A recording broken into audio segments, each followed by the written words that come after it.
Communication medium की बात चल रही थी, मोड्स ऑफ इंटरनेट कनेक्शन, यानी कि सबसे पहले मैंने आपको बताया था कि इंटरनेट कनेक्शन होता क्या है, फिर इंटरनेट के बाद ये बताया था कि इंटरनेट में प्रोसेसर कैसे चलता है, फिर उसके बाद आपको ये बताया था कि इंटरनेट के जो कनेक्शन होते हैं उसमें कौन कौन सी टेक्निक बात करती है, ठीक है। फिर एक टोपोलॉजी वाला टॉपिक हुआ था तुम्हारा, टोपोलॉजी मैंने क्या बताया कि कंप्यूटर के बीच में जो वायर का जो ग्राफ बनता है, एक पिक्टोरियली ग्राफ बनता है, उस ग्राफ को क्या बोलते हैं, टोपोलॉजी, है ना, ग्राफ को टोपोलॉजी बोलते हैं। तो अब ग्राफ तो तब बनेगा जब हमारे पास तार होगी, है ना, यानी इंटरनेट का जो हम कनेक्शन ले रहे हैं वो किसके माध्यम से ले रहे हैं, दो तरीके से ले सकते हैं, या तो तार की मदद से लो या वायरलेस लो। तो तार की मदद से अगर लेते हैं तो कौन कौन सी तार का इस्तेमाल किया जाता है, टोपोलॉजी तो पढ़ ली, लेकिन जो तार का इस्तेमाल है वो तो नहीं पढ़ा ना कि कौन कौन सी तार का इस्तेमाल होता है, तो वो चीज क्या है वो हमें अब स्टडी करनी है, ठीक है ना। तो करिएगा फटाफट, सबसे पहले लिखो कंप्यूटर पर इंटरनेट का कनेक्शन, कंप्यूटर पर इंटरनेट का कनेक्शन किसी न किसी माध्यम के द्वारा लिया जाता है, किसी न किसी माध्यम के द्वारा लिया जाता है, किसी न किसी माध्यम के द्वारा लिया जाता है। भाई कोई ना कोई माध्यम तो होगा ना, एक ना एक मीडिएटर तो यूज होगा, चाहे आप कोई भी माध्यम यूज करो, उस माध्यम से तो आप इंटरनेट का कनेक्शन लोगे ना, किसी न किसी माध्यम के द्वारा किया जाता है। वह माध्यम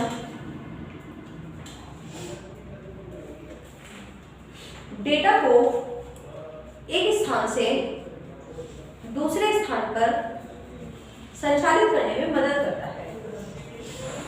वह माध्यम डेटा को एक स्थान से दूसरे स्थान पर संचालित करने में मदद करता है।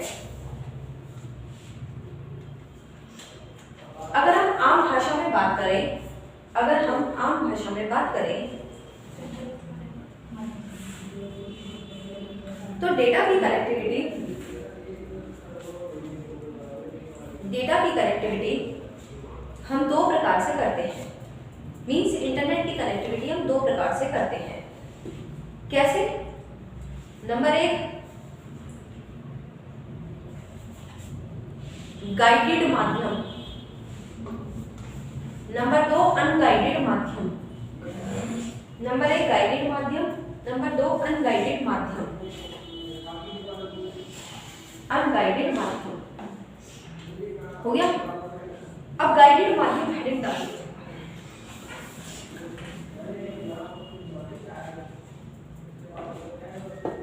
अनगाइडेड माध्यम से गाइडेड माध्यम से तात्पर्य उस माध्यम से है, गाइडेड माध्यम से तात्पर्य उस माध्यम से है जिसमें इंटरनेट कनेक्टिविटी करने के लिए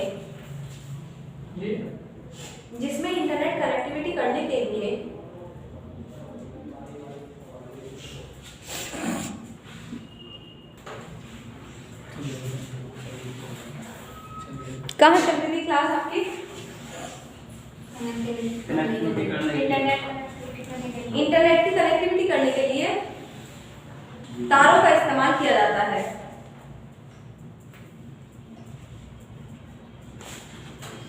इसमें कनेक्शन वायरों के माध्यम से जोड़ा जाता है।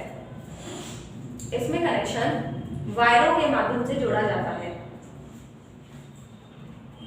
जिसमें 3 प्रकार की वायर का इस्तेमाल किया जाता है। जिसमें 3 प्रकार की वायर का इस्तेमाल किया जाता है। 3 प्रकार की वायर का इस्तेमाल किया जाता है। Number 1, twisted pair cable, twisted pair cable.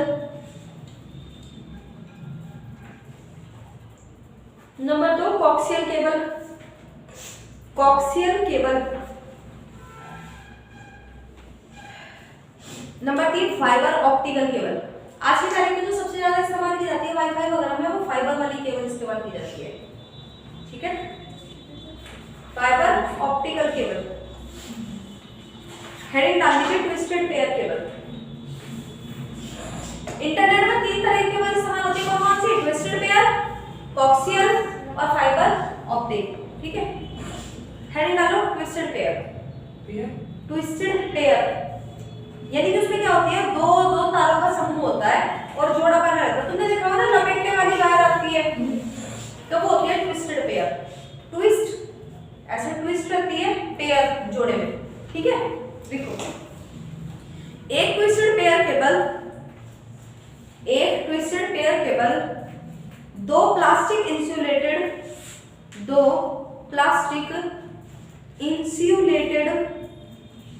Copper तारों से बनी होती है,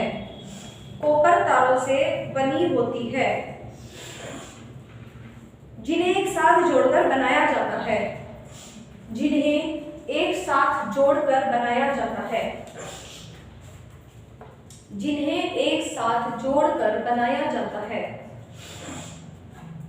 इन दो तारों में से एक वास्तविक सिग्नल को वहन करता है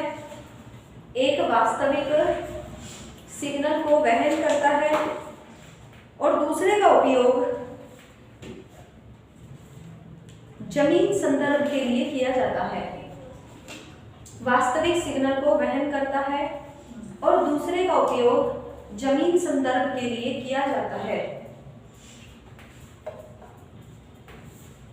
तारों के मध्य का ट्विस्ट का उपयोग शोर और अननेसेसरी सिग्नल्स को कम करने के लिए किया जाता है। अननेसेसरी सिग्नल्स जो हर्डल्स आती हैं उनको कम करने के लिए किया जाता है। देखिए दो तार होती हैं, एक तो क्या करती है, एक से तो सिग्नल पास होते हैं, एक अर्थ लेके चलती है दोनों तारों में, ठीक है। और जो उन्हें ट्विस्ट किया जाता है वो किस लिए किया जाता है, ताकि जो शोर आता है इंटरनेट पर, जो सिग्नल्स जो शोर अननेसेसरी सिग्नल्स की दिक्कत आती है, हर्डल्स आते हैं, उनको कम किया जा सके, इसीलिए उन्हें ट्विस्ट किया जाता है, ठीक है जी। दूसरा हेडिंग डालिए कॉक्सियल केबल।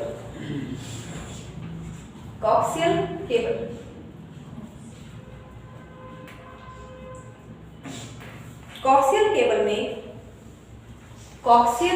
में तांबे के दो तार होते हैं।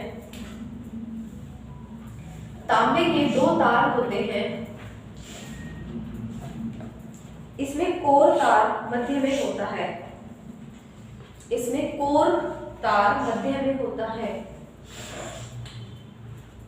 और यह ठोस कंडक्टर से बना होता है।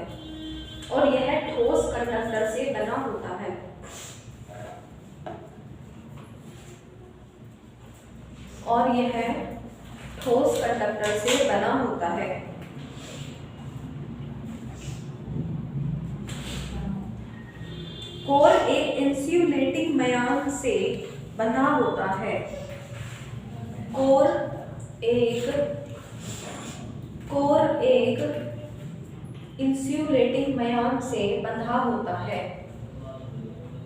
कोर एक इंसुलेटिंग मयान से बंधा होता है। दूसरे तार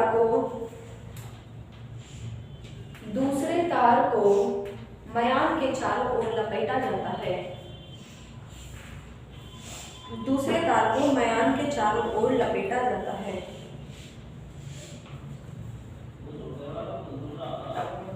वह भी इंसुलेटिंग मयान से घिरा होता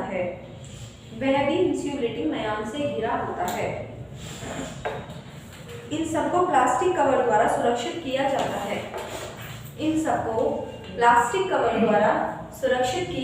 है। ट्विस्टेड पेयर केबल की तुलना में कॉक्सियल केबल उच्च फ्रीक्वेंसी सिग्नल को ले जाने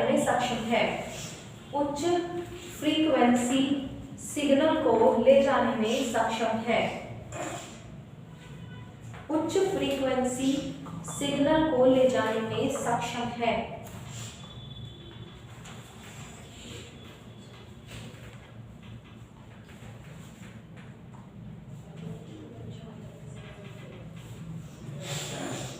ले जाने में सक्षम है।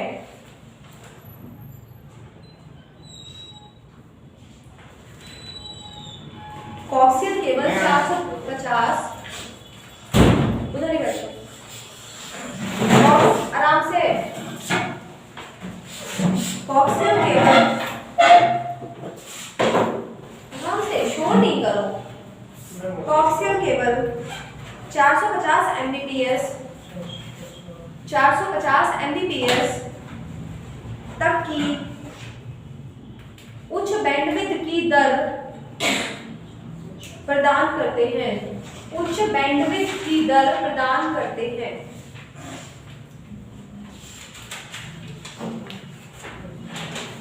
अब मेन दिख रहा फाइबर ऑप्टिक, क्योंकि आज की तारीख में हम लोग इंटरनेट पर लैन के कनेक्शन के लिए या वाईफाई के लिए हम जो ज्यादातर इस्तेमाल करते हैं वो क्या करते हैं, फाइबर ऑप्टिक केबल का इस्तेमाल करते हैं। रेगुलर रूटीन में आज की तारीख में जहां जहां भी ये आपके लगे हुए हैं वाईफाई वगैरह, जहां भी लाइन डली हुई है, लाइन बिछी हुई है, वो कौन सी वाली केबल लगेगी, फाइबर वाली केबल लगेगी। ठीक है, ठीक है।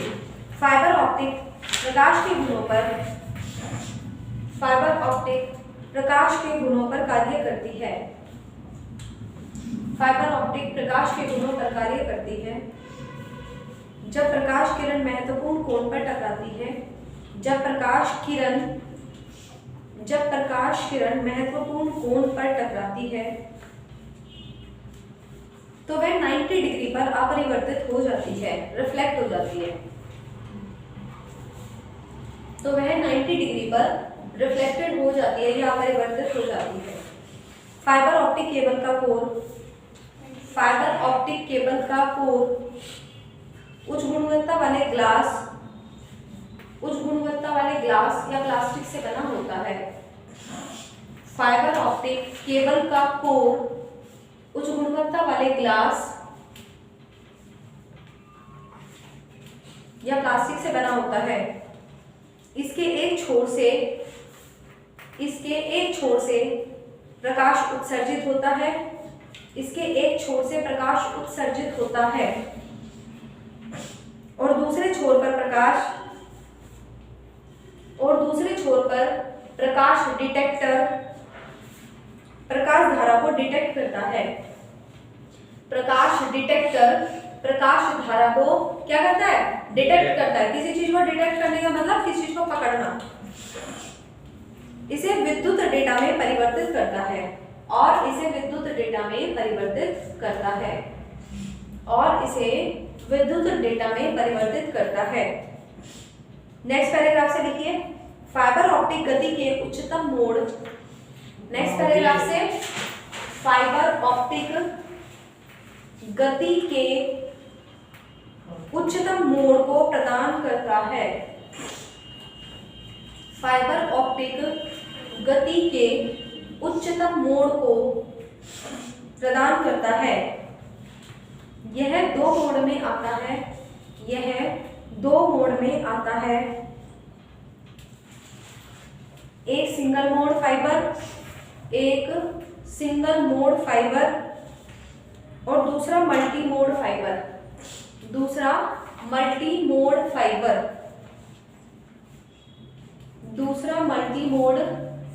है। सिंगल मोड फाइबर प्रकाश की एकल किरण को ले जा सकता है। सिंगल मोड फाइबर प्रकाश की एकल किरण को ले जा सकता है। सिंगल मोड फाइबर प्रकाश की एकल किरण को ले जा सकता है, जबकि मल्टी मोड प्रकाश के कई बीम ले जाने में सक्षम है। फाइबर ऑप्टिक यूनिडायरेक्शनल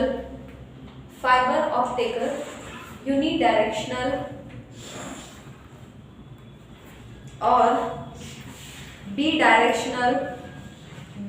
डायरेक्शनल क्षमताओं के साथ भी आता है, क्षमताओं के साथ भी आता है।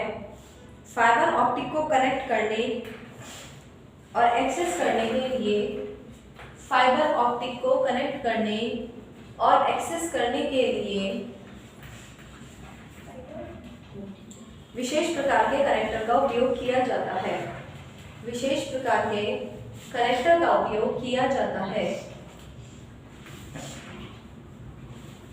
तो गाइडेड मीडिया तो पूरा हो गया। गाइडेड मीडिया कौन सा था? तार वाला था। और अनगाइडेड कौन सा है? वायरलेस। तो गाइडेड में कितने प्रकार की केबल यूज होती है? 3। कौन कौन सी? कोक्सियल, ट्विस्टेड पेयर और फाइबर ऑप्टिक। अभी तीसरा कौन सा है? नेक्स्ट कौन सा है? अनगाइडेड। हेडिंग डालो, अनगाइडेड मीडिया। अनगाइडेड मीडिया लिखिए। अनगाइडेड मीडिया में तार रहित माध्यम का उपयोग किया जाता है। अनगाइडेड मीडिया में तार रहित माध्यम का उपयोग किया जाता है, जिसे वायरलेस नेटवर्क भी कहते हैं, जिसे वायरलेस नेटवर्क भी कहते हैं।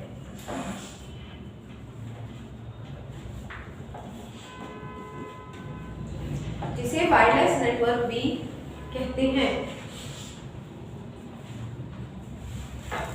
इनकी आप हेडिंग डालिए। Number 1 radio waves, number 1 radio waves, number 2 microwaves, number 2 microwaves, number 3 satellite microwave, satellite microwave, number 3 satellite microwave, number 4 infrared waves, infrared waves.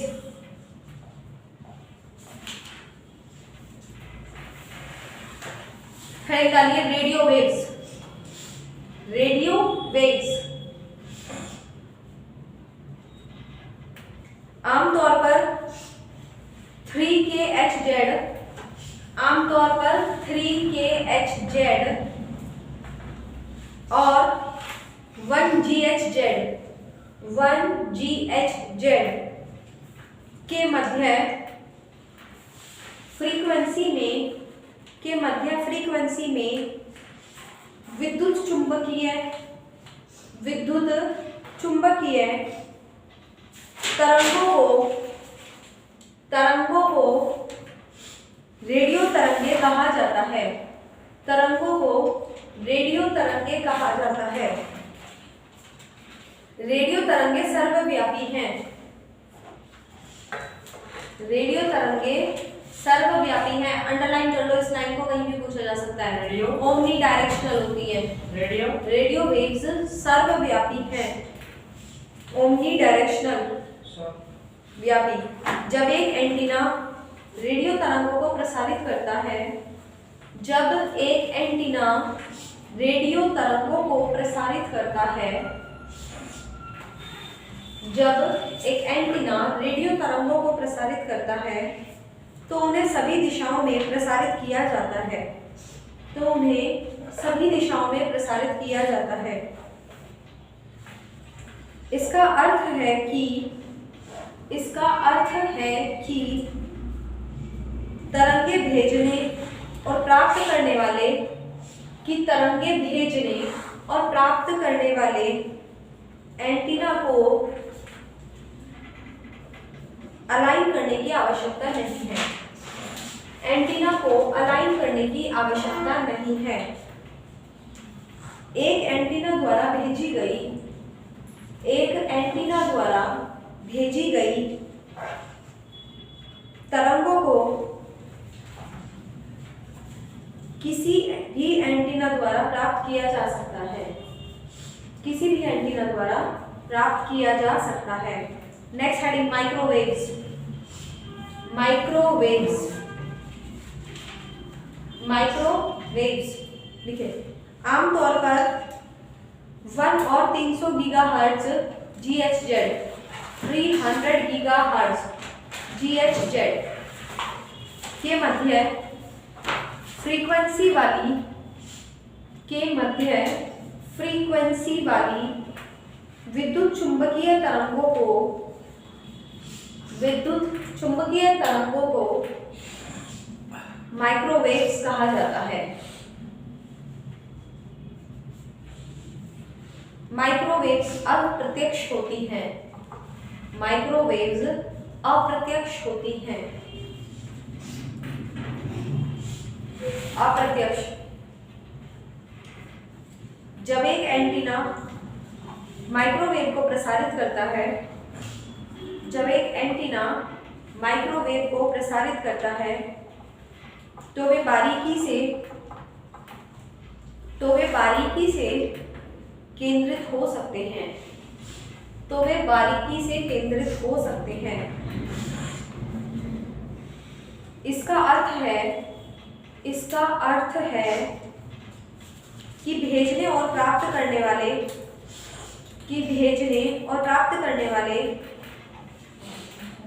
करने वाले एंटीना को अलाइन करना आवश्यक है।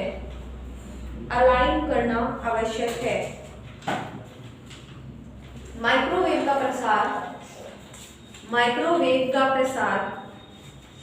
एक ऑफलाइन विजन है। माइक्रोवेव का प्रसार एक ऑफलाइन विजन है, क्योंकि माउंटेड एंटीना वाले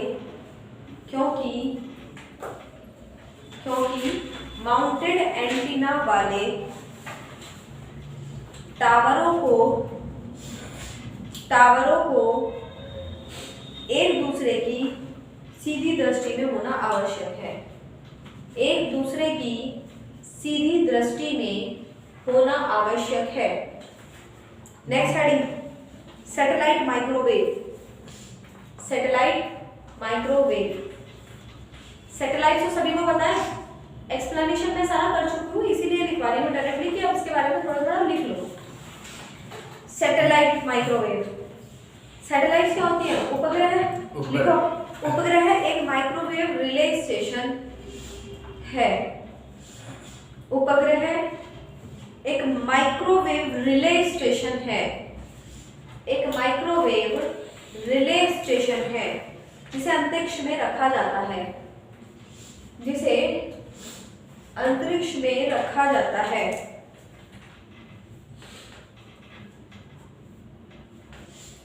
उपग्रह को रॉकेट या अंतरिक्ष शटल द्वारा लॉन्च किया जाता है। तुम्हें कोल्ड हो रहा है, मास्क लगा के आया करो। जिसको बशर्ते कोल्ड हो रहा है थोड़ा बहुत, तो मास्क लगा के आया करो। नॉर्मली नहीं लगा के बैठते मत लगे, ठीक है। अंतरिक्ष शटल द्वारा लॉन्च किया जाता है।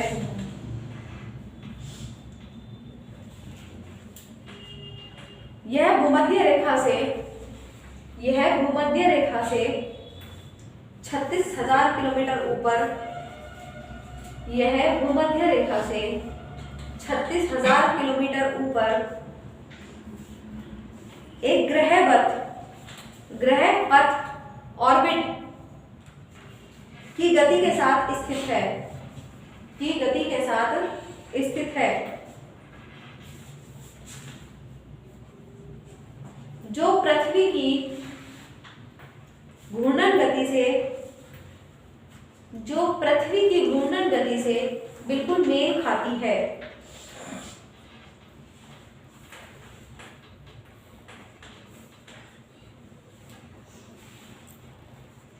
Next, infrared waves.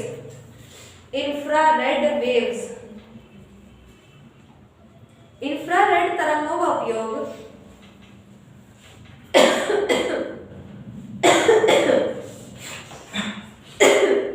इंफ्रारेड तरंगों का उपयोग 300 गीगाहर्ट्ज से 400 टेराहर्ट्ज तक की नोट मंगाया मैं हमारे नोट में नहीं है। इंफ्रारेड तरंगों का उपयोग 300 गीगाहर्ट्ज से, लिख क्यों नहीं रहा तुम प्रीतेश? लिखने जाएंगे कंप्लीट नहीं हो रहा, बीच में छूट रही। तो अब तो मैं नया हेडिंग लिखवा रही हूँ, इंफ्रारेड वेव्स। अब क्या दिक्कत है? इंफ्रारेड तरंगों का उपयोग 300 गीगाहर्ट्ज से 400 टेराहर्ट्ज THz 300 गीगाहर्ट्ज से 400 टेराहर्ट्ज तक की आवृत्तियों के साथ कम दूरी में संचार के लिए किया जा सकता है। कम दूरी में संचार के लिए किया जा सकता है। उच्च तरंगों वाली अवरक्त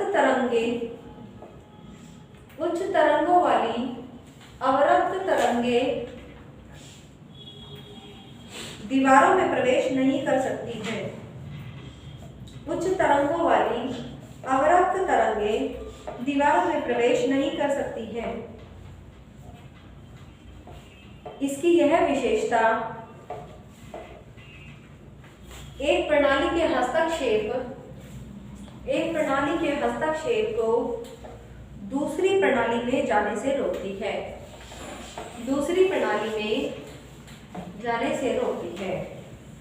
इसकी यह विशेषता एक प्रणाली के हस्तक्षेप को दूसरी प्रणाली में जाने से रोकती है। बस मेन मुद्दा क्या है सुन लीजिए। मेन क्या था, कई बार पूछ लिया जाता है कि कंप्यूटर के अंदर जो है जो माध्यम है वो कितने प्रकार का होता है, 2 प्रकार का। कौन कौन सा होता है? एक गाइडेड होता है, एक अनगाइडेड होता है। गाइडेड में पूरा का पूरा आपने वायर सिस्टम पढ़ा, कौन कौन सी वायर होती है, क्यों यूज होती है। अनगाइडेड में आपने वायरलेस पढ़ा और वायरलेस के आपने 4 माध्यम बताए। कौन से? Radio waves, microwaves, satellites, microwaves और इंफ्रारेड वेव्स। कौन सी वेव कैसे कैसे जाती है, कैसे कैसे ट्रांसमिट करती है डेटा को, ऐसे मैंने बता दिया। ठीक है। अब 10 तारीख के बाद में 10 के बाद ही आप लोग का एक क्वेश्चन की सीरीज शुरू हो जाएगी ऑनलाइन, जो ऑफलाइन नहीं चलेगी। क्वेश्चन की सीरीज क्या होगी? डेली 10-15 क्वेश्चन, 20 क्वेश्चन डेली आएंगे प्रैक्टिस के लिए। वो मैं क्वेश्चन साथ के साथ एक नंबर के क्वेश्चन बोर्ड पर एक्सप्लेन भी करती भी चलूंगी और बोलती भी चलूंगी।